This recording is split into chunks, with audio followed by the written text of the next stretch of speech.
Good Wednesday afternoon. Hey, everybody, this is Jeremy, and I'm coming at you with a special edition of REDtired Podcast. Hey, this one's coming at all those Texans. This one's for you. We're going to go over and we're going to give you the results because some of you are actually working, some of you are actually busy, some of you actually have lives, and you can't just sit there on ballotpedia.org and... Or you're like me, you can't read. Or you're like Jacob and you can't read because you were born in a third world country. Yeah.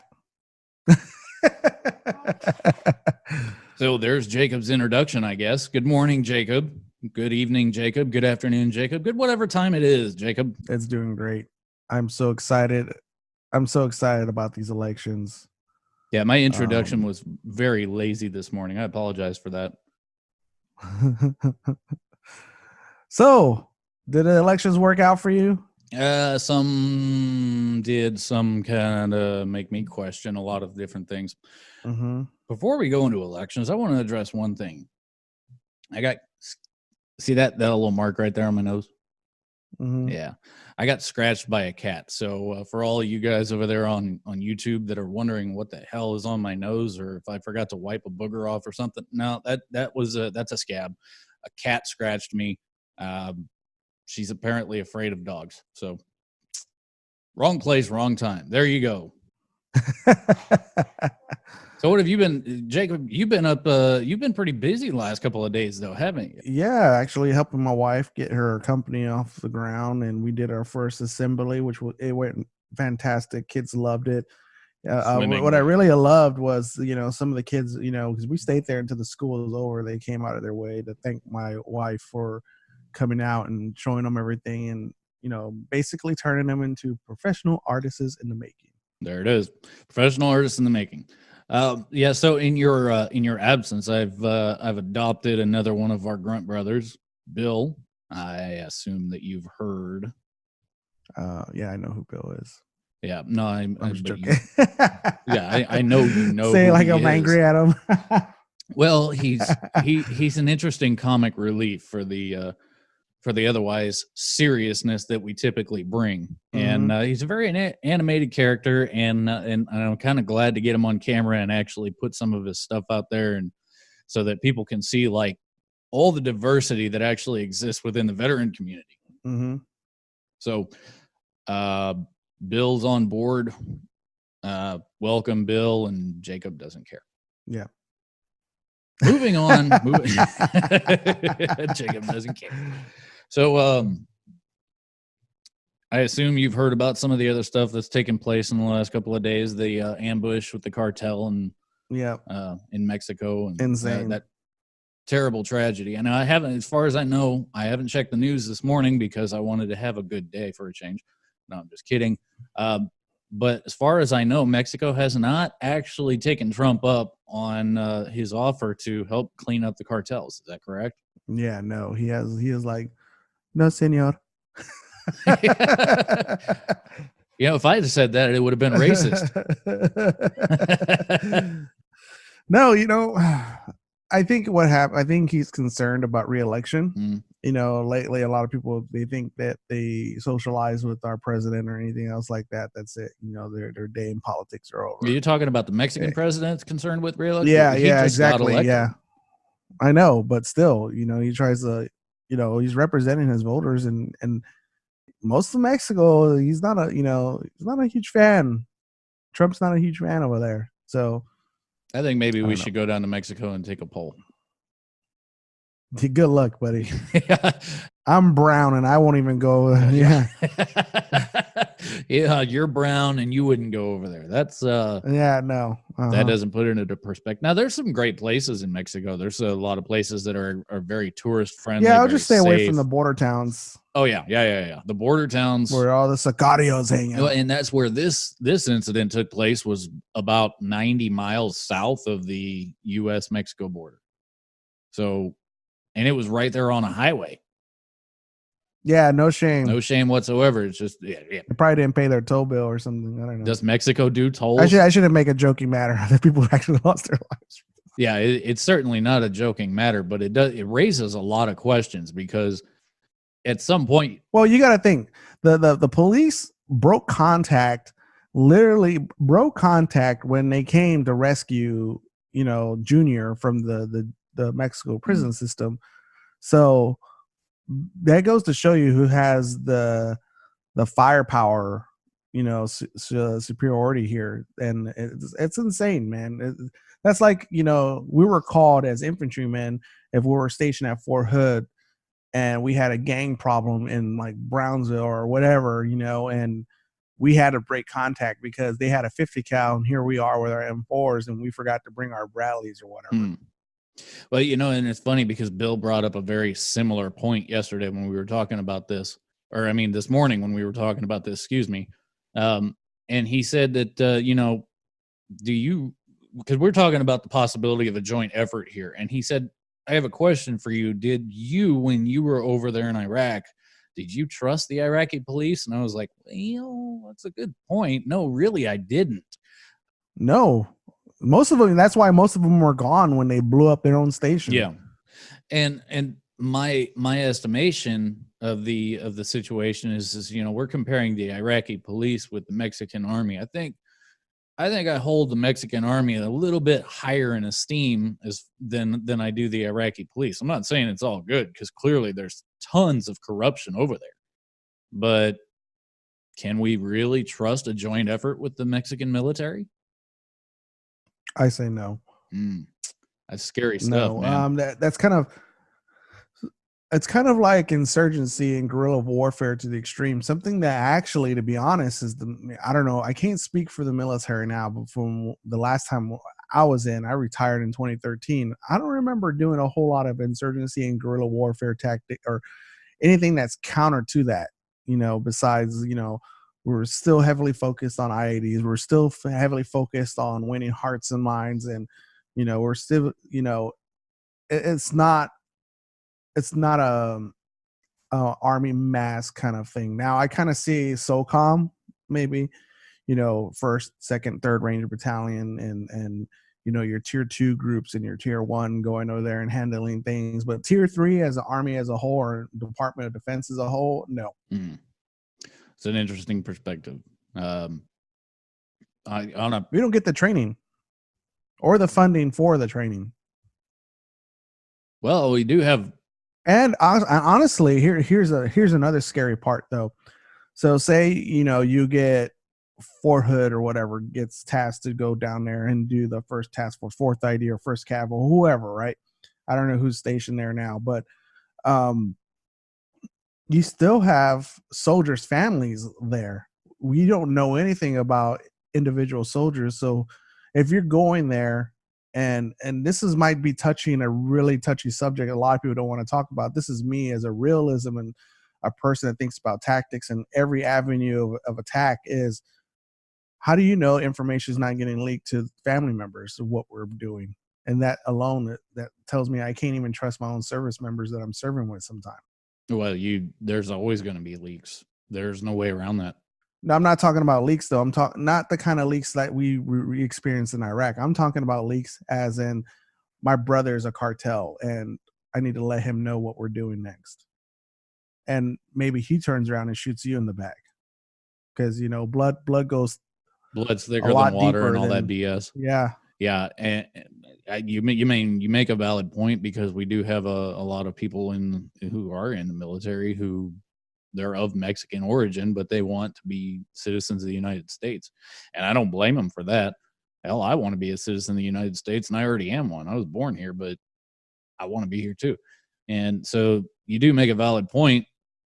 I would certainly consider that to be one of the issues that should probably be addressed, in that kind of a scenario. But I'm just going to call it like I see it. I really don't see Mexico reaching out for any kind of assistance from the United States because, you can say whatever you want to say. At the end of it all, Mexican people are a very proud people, and they're not just going to roll over and die. And the Mexican army versus the cartels, it's going to be a battle that wages for quite some time.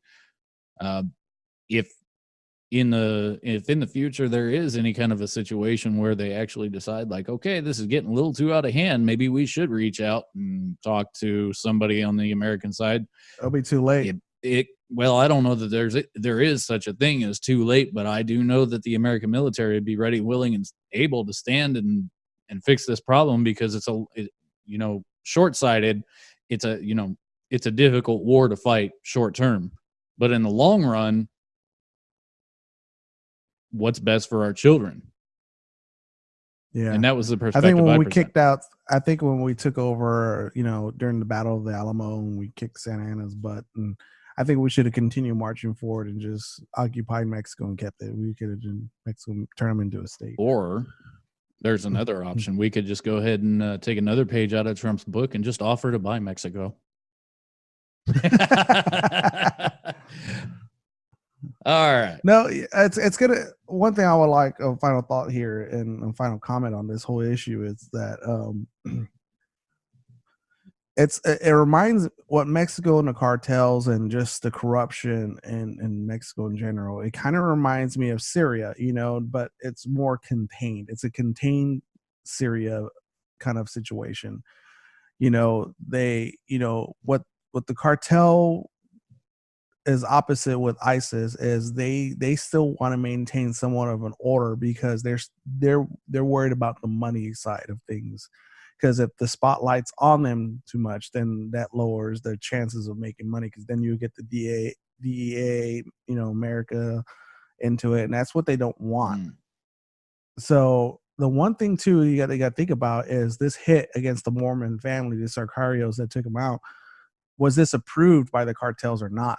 Because if it wasn't, then those people that probably killed that family are dead anyways. Because I bet you that's something that cartels don't want, is the spotlight on them, because that affects, their business. As an ISIS is more of an ideology and kind of like a religious kind of thing, as in cartels is all about making money and, continuously keeping the logistics going with their business. You make a valid point. I hadn't thought about it that way. ISIS is certainly fanatical, whereas the cartel, if you kill everybody, then you don't have a business. You don't have anybody. You don't have any clientele. Like, you can't kill everybody. Yeah. So that's a valid point. I hadn't thought about that, but I don't know. Either way, Mexico's got certainly got a handful of problems, and I mean, they got 99 problems, right? To quote Jay-Z. Was it Jay-Z? All right. So let's move forward. Now we're going to talk about the big dog in the room. We're going to talk about the money makers here. The Texas propositions, the things that we covered to death already. We're going to talk about results. And we're going to count backwards from 10, because we like to do things backwards here at REDtired. So Texas proposition number 10, to refresh your memory, this proposition, it was meant for easing of handing off service animals. So a dog or a horse or what have you that acted in service to police department, fire department, what have you. Eventually the dog has, or the horse or whatever animal it is, has an opportunity to go ahead and retire with a little bit of dignity, having served. Now, beforehand, with no fee, to add that, with no fee. Beforehand, it was very difficult to just hand over a service animal to a willing and able and equipped family. Texas Proposition 10 aimed to change all of that. And the election results are as follows. 1.65 million people voted in favor of it, with a 94.04% approval. That means that almost 6% of people voted against this. Yeah, that just blows my mind. Like, what person that does not have a heart that didn't think this was a good idea? And another thing too, if it's a money issue, how greedy are you that you can't take a $50 hit on an application fee or whatever ridiculous fee they did decide to do, what they did before, because the whole thing with Prop 10 was allow law enforcement to transfer retired animals to a qualified caretaker with the keyword with no fee. So basically, I would like that dog fill out an application just to see if you get approved, to make sure you're a suitable, good fit for the animal with no cost. Yeah. And so, and another thing about that is, because, with this proposition in place, one of the things that could potentially be a scenario that played out. Is we have these animals that basically, if they can't be adopted, then they have to be destroyed because they're property of the state, and the state has to get rid of them, and blah blah blah. And find them a home. And give them away for free, because it would be cheaper to give the animal away to somebody who's qualified than it would be to destroy the animal and then that's like us. You can't retire, Jeremy. We're gonna have to destroy you. Well, that wouldn't surprise me too much coming from the federal government. That would not be a shock. Hey, thanks for your service. I think they deserve the right to retire with dignity. I absolutely agree. And have a good life, as long as it could, because by the time they're 14 probably already, and dogs, the latest I've seen, depending on the size, is 20. So let them relax for the last 5 to 6 years. Yeah, especially considering, there are dogs that have done more to serve this country than some human beings have. And said it exactly. So take this into consideration, if you will. And I'm not devaluing human life in any form or fashion, but we've got a safety net for people who fall on hard times. And yet we can't. Welfare. Sorry? It's called welfare. Yeah. Well, yeah, of course. It's not, that wasn't meant to be a joke. That we literally have the safety net there in place for people who do legitimately fall on hard times, and everybody supports that. Why then can't we allow for like something at least similar for these animals who have basically given their entire lives in service to our country or service to our state? Yep. Stupid. Anyway, so Prop 10, you passed. That's the way that it should have been. Let's move on. Proposition 9. So Proposition 9 was the proposition that would have allowed the legislature to exempt precious metals held in precious metal depositories from property taxation. We've talked about this one a little bit in depth as well. This one kind of surprised me because it was a razor-thin margin. The results, yes, 874,000 people voted in favor at 51.71%. The no's came in 816,000 with 48.29%. This kind of reminds me of the Ted Cruz kind of thing and Beto election and how close it should have been. And what this election tells me is how close that this was typically a prop, blue versus red. Oh yeah, right down the middle. Yep, and it's kind of scary in how close this was, and a lot, and bear in mind, a lot of people on the conservative side probably didn't vote this season because, number one, it's not a major election, but still, it was a very important election. And that being said, we did have record low turnout. Yeah, and another thing is that this was Dems of trying to find a way how to get additional funds for their crappy programs that they got set up in our beloved state. Yeah. I was rather shocked that people even would split the party lines to that degree, or rather that they would vote to tax something that, and it kind of paints a picture here because it's priorities. It's a mindset, right? Well, I don't have any precious metals in these depositories, so it doesn't affect me. So I'm going to go ahead and vote for That's the young guy. And another thing, too, is this kind of, and what I bet you anything that kind of pushed it over, because I think it could have been a closer race, but I will give or take about 2 to 4% of these results here are probably from seniors that have invested into, you always see those capital gain commercials or whatever for precious metals. And so these guys put their retirement into it to kind of see a boost into their retirement income that they receive throughout the years or at least the remaining years, enjoying their retirement. So that right there, I think probably gave the boost of the 4, maybe 5%, I would say at the most, to kind of win this over for tax exemptions. I don't know what the Dems are trying to do to kind of hide these different props and label them differently. And it's unsat for our state, and it should never been that close. Yeah, it shouldn't be. And I don't understand the concept behind punishing people for holding precious metals in the first place. That's a possession that, it would be like if I bought a TV and then I get taxed every year to use it. For owning a TV. Yeah. Well, you own it, so you have to pay a tax on it. Screw you. I paid a tax on it when I bought it. Yeah. Why should I be excessively taxed every time that I turn around? And the same thing should go for properties. The property tax, I think, is the biggest garbage in the world. Now, luckily, I don't actually pay property tax because veteran, whatever. And I'm not trying to rub it in, but I wholeheartedly agree that nobody should pay property taxes. I think that it's ridiculous. You've already got a state sales tax. Why? That should be way more than enough. Yeah, and if you can't budget for all this crap that you're pushing forward in the first place, then you shouldn't be in politics. You shouldn't be a politician if you don't know how to balance a basic budget.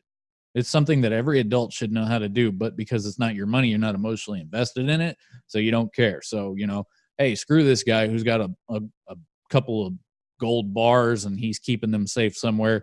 Let's tax him for that. Do you know what that does? When you start taxing things like gold just for possessing the gold, that drives the price of gold down. Mm-hmm. Use your heads. So I'm very disappointed that this was even that close. So, but nevertheless, it did pass. So that's good news. Let's move forward with Proposition 8. This one was the Infrastructure Flood Creation Fund that the Texas Water Development Board became authorized to use the fund for projects related to flood drainage mitigation and control. This one passed with a 76.84% approval. 1.343 million people voted for it, and 404,000 voted against it. Now, I was in the minority on this one because I didn't like the way it was worded. Yeah, I voted no too. I felt, and I don't know 100%, but I felt like this was giving politicians a little bit too much power to start diverting funds from different places. And I think that the proposition itself is noble, but there's too much of a conflict with the way that things are worded. Mm-hmm. And so for me, I voted no on this. I'm not terribly disappointed on it. This is one that doesn't really affect me as far as like, oh my God, I can't believe we're going to create a flood infrastructure. No, I understand. Makes perfect sense. I voted no for these reasons alone. Is that number one, there wasn't a cap on the fund. It could be unlimited or whatever. And also, I think within the prop when I read it before I went to go vote, it wasn't telling me who was going to get the fund. So that kind of tells me like, okay, whoever probably presented this prop owned a few construction companies that when they do create this fund and they get awarded when something like, acts of God happen when it comes to flooding, hurricanes, tornadoes in our state of Texas, they're going to go to those companies. So that alone, there was a whole lot of grayness there. And you're right.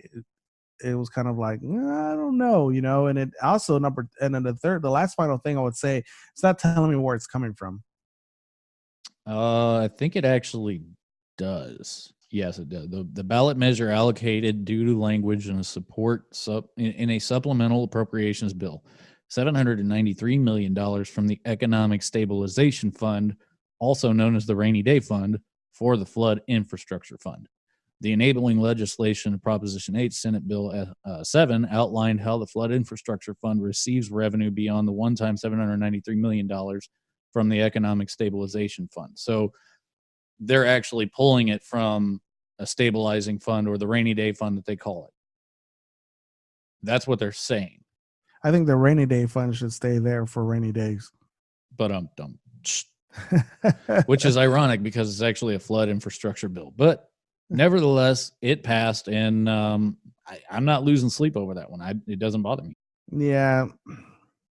Shall we move on? Yeah, okay. I got nothing else. Texas Proposition 7, increased distributions to school fund amendment. I know we both voted no for this. Yeah, I voted no on this because of, again, throwing money at a school does not make the school better. Mm-hmm. This one passed with a majority of 1.28 million votes, or a 73% approval. So, these are people that are blind. They did no research on this prop. They just saw the word school, and that was it. Yeah, there's an emotional tie. Oh, it must be a good thing. Yeah. It's an emotional tie to the school fund because we think that throwing, we do not think this, or I don't think this. I can't speak for you, but a lot of people have this understanding like, oh, well, we need to contribute to schools so that we can increase education so that our children are better. I'm sorry. Have you seen some of the people that we're churning out of the public schools in the last 5 years? Like, we're talking about kids that are celebrating being able to open a can without an electric can opener. Like these we're not churning out some overly intelligent people. And if you need proof of that, go look at Reddit. That place is like a crazy left-wing cesspool. Where idiots. Yeah, well, they're idiots. That's fair. Not all, but and we're just not churning out overly intelligent people. We have people who are embracing the ideals like socialism put forth by Bernie Sanders. And you're telling me that the public school needs more money so that they can make these kids smarter? I'm sorry, there's just no evidence for that. They're idiots. Okay, fair enough. That was a very well thought out response, Jacob. Thank you. Yeah. I don't agree with Prop 7, but again, I'm not going to lose sleep over it. Moving forward, Texas Proposition 6, the Cancer Prevention and Research Institute Bonds Amendment. Now, this one, again, was one of those where it plays on the emotions of people, where how dare you vote against this amendment? You hate people with cancer, right? Yeah. All right. So Proposition 6 allowed the Texas state legislature to increase the maximum amount of bonds for the Cancer Prevention and Research Institute of Texas from $3 billion to $6 billion. The state was limited to issuing $300 million for CPRIT per year. And now to go back a little bit and kind of refresh people's memory in case you don't remember the last podcast or you didn't hear it or whatever, I was kind of opposed to this because I was questioning the results as far as what exactly are we doing with this research? Are we giving it to big pharma? Who's actually conducting the research? What results are we getting? So to me, it was a very questionable thing to start contributing and allocating more government dollars to something that it isn't yielding results to this date. So, $6 billion, you better find the cure. That's a lot of money. Well, so and one thing I forgot to do is I forgot to announce the results. It's probably some fat guy playing Xbox in a pharmaceutical company. I eat Cheetos night and day. I don't understand why I have cancer. So the Proposition 6 passed with a majority vote of 63.39% or 1.1 million votes.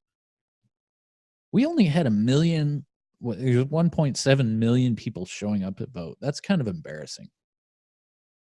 That's what I'm kind of looking at with all these numbers here, and I'm like, golly, I know we have a lot more people that live here. Oh yeah. In our state, if it was 1 million people in the state of Texas, we'll have a lot of land for sale. We probably have more than 1.7 million people migrating from California every year. Wouldn't surprise me. So Prop 6, it passed. And you know what? Those new Californian people that came here are now Texans. They're the ones that are pushing all this, by the way. Elaborate. They're the ones probably pushing, like trying to get their agenda across with these props to kind of get things going. When you talk about the new California people, are you talking about the new California movement? Because there's a movement that are coming here. Okay. No. So let's clear this up real quick, because there's a new California movement that's actually taking place within the state of California where right-wing or Republican or independents, like these people who live in California, they're all banding together to create another state called New California. Mm-hmm. Okay. We're not talking about those people. Well, the people that you're referring to are the people that are exiting California and coming to Texas. Yep. So when you say New California, you're talking, sorry, yeah. Okay, so you're talking about the people who are migrating. Mm-hmm. Okay, so we got that cleared up.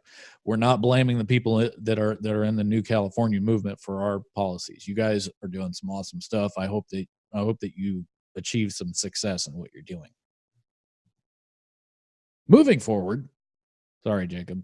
Mm-hmm. Proposition 5. This one I was very pleased with. The sales tax on sporting goods dedicated to parks, wildlife, and historical agencies amendment. It does exactly what it says. You buy something in a sporting goods store, the sales tax goes directly to parks, wildlife, historical agencies. So those tax dollars are allocated towards the preservation, if you will. The overwhelming majority approved this with a 88% approval. 1.5 million people voted yes on this. Only 210,000 said no. I guess they didn't like outdoors. Yeah, well, I'm surprised. I'm not 100% sure why anybody would be opposed to this, but maybe I'm thinking this, they probably read it wrong or didn't do the correct research, and they thought it would be an additional tax when you buy outdoors item. That's the only thing I can think of, and why you will vote no is like you're in a rush. You're like, oh, they're adding more taxes to go towards Texas Park and Wildlife and the Historical Commission. And in actuality, they're not adding to it. They're just allocating it to the correct department finally. Wouldn't it be nice if we had kind of a margin of error similar to when they do polls on like Fox News or CNN or whatever, where there's that margin of error, like 3 to 4% slippage? Wouldn't it be nice if we had something like that in here, whereas like actually there's about a 12% slippage rate. Everybody wanted to vote for this, but some people are just too dumb to read it. I don't think that that's the case. I'm sure that there are some people who misunderstood completely and saw new tax and avoided it altogether like the plague. And that's possible. Anyway, your thoughts on this passing? No, I think it's great. Like I told you, I love the outdoors. So, more power to them. They can, have additional funds for park rangers to go out there, maybe take care of the trails, or maybe the park rangers or the Texas Wildlife can allocate some of these funds to these organizations that do trail maintenance, that, or they find the people that love to do the work. And actually too is, they can use additional of these funds, to pay for veterinarians to take care of those endangered species that are in our parks too, to make sure that their habitat's good to go. And hopefully they're there for our children and our children's children. I agree. Very satisfied with the results on Prop 5. All right, so do we want to talk about the big dog? This is the non-moneymaker. Here it is. This is the one we've been warning you about, the one, the only, Texas Prop 4. I'm very, very pleased with 75% of the voters on Texas Prop 4. For those of you who don't remember, Prop 4 was the prohibit state income tax on individual amendment. This is the one that caused so much chaos and uproar because people were like, wait, I have to vote yes in order to not have income tax. The language was confusing. We explained it plain and simple. If you don't want income tax, you have to vote yes on this proposition because politicians are slimy and disgusting. This one passed at 74.96% approval. 1.3 million voters voted yes. 440,000 voted no. So where's that slippage again? Yeah, I have nothing else to say. I don't know why this is, again, not higher. And then here we go. I wish we had more people that hit the polls. Yeah, it's surprising that there's a 25% of the population that actually believes that more money in the government's hands is a good thing. I don't understand that. Yeah, but this ban on such I think is a disastrous tax will keep our economy prospering in Texas, protecting us as taxpayers, and ensure that Texas remains, like, I think, one of the best states to live in, work, and raise a family, and hopefully nothing like this will come up again. And if it does, I bet you anything, it's going to be about another 10 years, and they're going to word it so hard that you don't know where to choose yes or no. And when that time comes, we'll be here to explain it for you all over again. We have no problem with it. Now, I heard something on, I read something today on social media. Somebody posted, one of my friends posted this, that Texas does it right. And he even jokingly said, if I moved to Texas, I'd probably save anywhere from $10,000 to $20,000 a year in income taxes alone. He's a day trader, so he makes good money. But somebody in the comments section, they came down and they said, yeah, well, I've got friends in Texas. And, so we're already starting this off with anecdotal information. But anyways, he says, I got friends in Texas and they've showed me their tax rates. And, well, my property taxes are like half of theirs. So if I moved to Texas, I just end up eating it in property taxes. And, but I'd save on income taxes and I'd basically be breaking even. And which I thought, okay, well, that's a very stupid argument, because what that tells me is that you don't understand that there's this little thing called an exemption. Mm-hmm. So if you want to get an exemption on your property taxes, there's several ways to do it. And all you have to do is read about it, because the county will provide you with all the information that you need to know. Mm-hmm. For example, there's a homestead exemption. Have you ever heard of that? Yeah. And then also too, another thing that's not, that we don't know about this comment, and this person has no idea what he's talking about, is I bet you think he's like living the means of keeping up with the Joneses. There's no point to live in the most expensive area. You can control your property tax and other avenues besides exemptions, is not live in $1 million home community, or maybe, I know you're obsessed with, these people are obsessed with this Californian living or whatever, there's no need to have 9-bedroom home. No, there's not. Or, some of these houses in Texas are ridiculous. So it's you being smarter as a consumer or homeowner and being like, well, I'm moving from California and I was getting raped with taxes. So let me move to Texas. But you know what? Let me be smarter now that I'm starting over in a new state with no income tax. And let's pick something that we could be both save more money when it comes to taxes. Because, a lot of people always use that argument. Well, your property tax. I'm like, well, you kind of control that if you want. Yeah, it's really easy to control, actually. Mm-hmm. Step 1, homestead exemption, apply for it. There's no excuse for you to sit there and pay full price taxes when you don't have to. All you have to do is live in the property.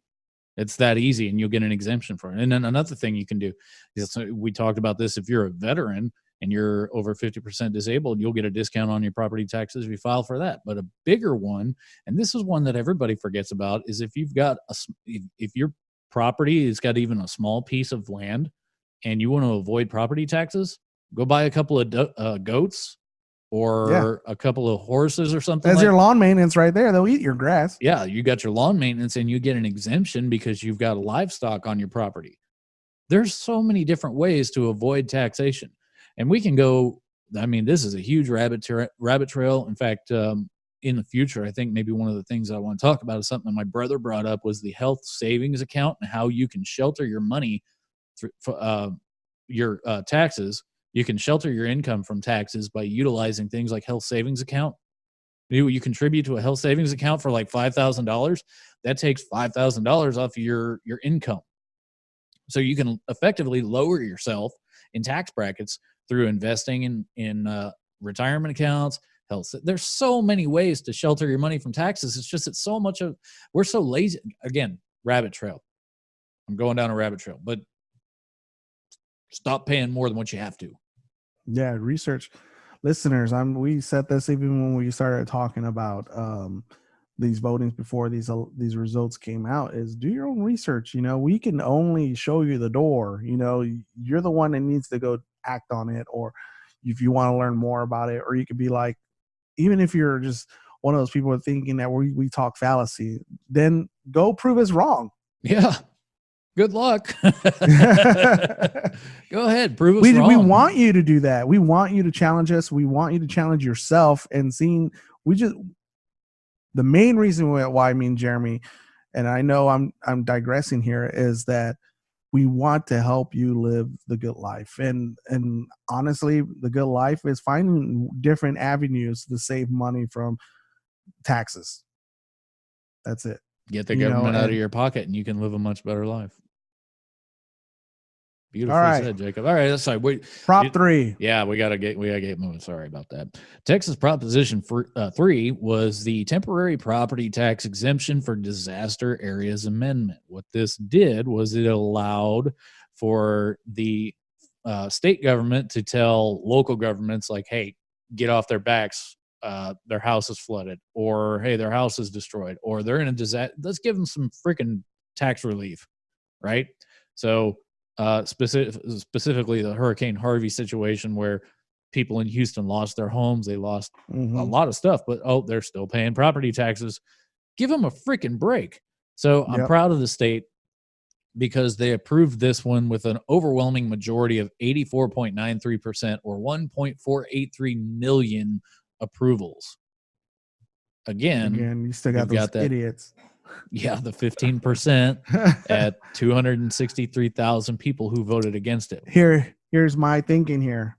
Majority of those people work for the insurance companies. That could be. They're looking at the opposite side of how they can make money, or how to save money, or because I think this is great. Again, act of God. I'm always all for trying to help people, and I don't want it to be like a tornado hits my house and boom, my house was scheduled the next day for an appraiser to come. Then you're screwed. And it made perfect sense to me that we'd pass that. That one should have been a landslide as it was. Yep. Leave them alone. Get off their backs. They're struggling. They have a lot more other things to worry about. Like they probably had loss of life, and again, it's like everything that I work for gone in an instant. Yep. Imagine being in a world where you're trying to figure out where your next meal is going to come from, but the government says, gimme. That's what we're trying to prevent. And so I'm very proud of my state for that one. All right. Prop 2. Proposition number 2, the Water Development Board Bonds Amendment. This one, basically, the ballot measure allowed the Texas Water Development Board to issue general obligation bonds on a continuing basis, as long as the outstanding principal does not exceed $200 million for the state's economically distressed areas program. The ballot measure required the bonds to be used for developing the water supply and sewer service in areas defined as economically distressed. This one passed with a 65% majority, or 1.135 million voters. 34.95% voted against it. I was kind of on the fence with this one. Same here, because it doesn't really go into what's economically distressed. Yeah. It's if I remember correctly, it has to be so somebody has to basically determine that area is economically distressed. Now, I don't know if that falls on the governor or not, and I'm not going to sit here and read while you guys listen to dead air, but if you want to look it up and kind of find out what all is going on specifically, check out ballotpedia.org. I'll drop a link in the description for ballotpedia.org. You're welcome, Mike. And do your own research. Make up your own. Too late, but yeah. Yeah, it's too late to do your research on this one. Sorry, but it did pass, and again, that's one of those non-issues for me. It's not like I'm going to lose any sleep over it, because it doesn't change a whole lot. So, my 2 cents. Yep. Prop 1. All right. 4. Proposition 1. I'm sorry. That's all right. Backward. I don't know what's going on. Well, counting is hard when English is your second language. You're talking to me, mate. Okay. Texas Proposition number 1, allowed to serve as multiple municipal judges amendment. Say that. That's a tongue twister right there. Yeah, say that 5 times fast. Sorry, I burped right in the middle of talking. So this one would have allowed judges basically to sit in different seats in different municipalities. One single judge could sit in like 5 or 6 different municipality chairs. And my breakdown of this was, it's like, no, this is a bad idea where you've got one hand in multiple honeypots. It doesn't make a whole lot of sense to me to have this one guy who can sit here and preside over all of these other municipalities and not be exposed to at least some level of corruption. Furthermore, if he were to die, you have to replace 5, 6, 7, 8 municipalities at a time. That's just reckless. Yep. I think this was the Democrats' way to gain more power in our beloved state. A lot of people don't I don't know if they remember me saying this in an earlier episode when we talked about the actual propositions, is that most of the judges in the state, our great state, are blue. Unfortunately, we lost all the judgmentship elections in this past election. And so that being said, I think that was a great way of them trying to gain power and trying to push their agenda, because a lot of people don't know judges make a lot of rules that, unfortunately, or they can overturn a lot of things that precedent. And it's crazy. They have a lot of power, and this I think would have been too much. Yeah. Anytime one man has too much power, it's a risk. That's why we have a Congress that sits there and battles the president. That's why we have the judiciary side that battles Congress. That's why we have the president that battles the judiciary. They all, it's a three-headed snake, if you will, but they're all biting at each other. And even in this scenario where gridlock is the worst case scenario, at least we're not getting all these new crazy laws imposed on us that steal our money even further. But that being said, Proposition 1 failed big time. Big time. 1.14 million people voted against it, or 64.94%. Mm-hmm. And another thing that's crazy that a lot of people I don't know if a lot of people realize this, is that when a judge hits that gavel down and on any case, that's the law. And sometimes they get pushed all the way up to the Supreme Court. And if it's something that you disagree on, then again, that's it. If one judge says something, and it's going to be the law for a while, especially on major cases, until the Supreme Court overturns it, or your Supreme Court in your state. Yep. So yeah, there's Roe versus Wade was a great example of this on the abortion issue, because it went all the way up to the Supreme Court, and the Supreme Court finally said, okay, no, we're going to allow this. And that's been the precedent ever since. And there's been lots of different arguments and fights in court over abortion, whatever your stance is. I'm not here to change your mind on that. But what I will say is that with that precedent being set back in the 70s, I think it was, we're still arguing about this today. But since the precedent was set, that's the law of the land as interpreted by these Supreme Court judges. So keeping judges in check, I think, is a very healthy method for our government to continue to operate without putting the citizens in a vice, so to speak. Mm-hmm. So that's the 10 Texas propositions. Jacob, would you like to add anything else on today's podcast before we go ahead and sign off? No, I'm glad. I wish two things.